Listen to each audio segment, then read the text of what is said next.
Hi mga maring! For this vlog, gagawa tayo ng easy fluffy pancakes. Let's go! In a mixing bowl, we add the 2 egg yolks. Then haluin po natin in a circular motion. Haluin ng haluin yung egg yolks natin. Then after that, then add 4 teaspoon milk.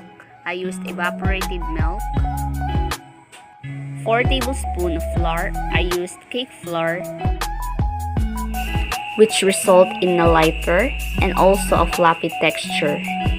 Whisk together until well combined. Haluin lang po natin ng haluin.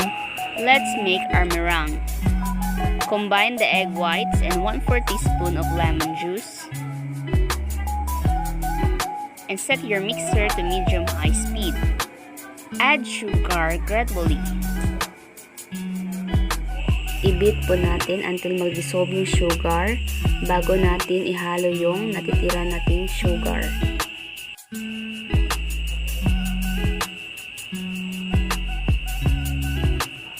Pag na-dissolve na po yung sugar na nilagay natin, and it's time to add the remaining sugar until we reach the stick peaks of the meringue. At magmumukha po yung whipped cream. Pag nagmukha na po siyang whipped cream, let's see, like this.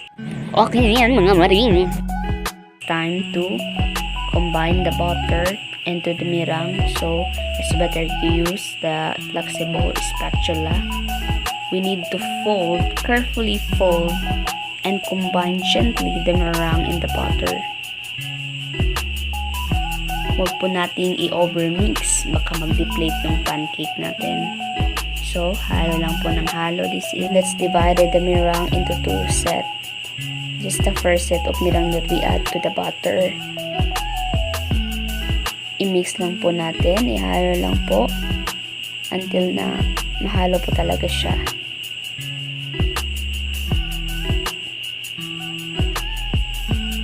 When it's already combined, then let's add the remaining meringue.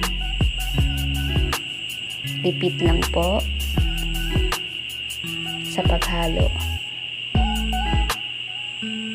At don't forget, don't overmix para di mag-deflate yung pancake natin.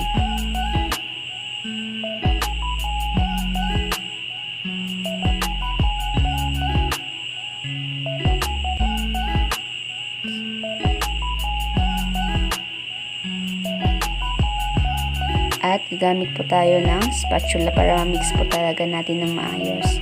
But I don't have a spatula, so nagamit lang po ako ng this is the rice ladle. Then, gently mix po. Hinay-hinay lang para hindi ma-overmix.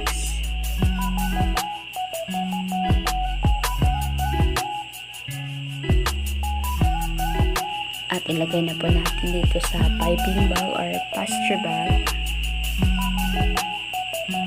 Punuin po natin, use the glass to avoid messy. Kasi mas madali po siya. Gamitan po natin ng yung baso ng halo-halo kasi malaki siya eh. At madami din yung nagawa natin. Then lagyan po natin ng melted butter yung frying pan natin. So, dahil gumamit po ako ng non-stick pan, hindi ko na po nilagyan. And heat over medium-low heat po yung magiging apoy natin. So, lagyan din sa kabila in a circular motion. Then, cook until the large bubble appear on the surface of the pancake.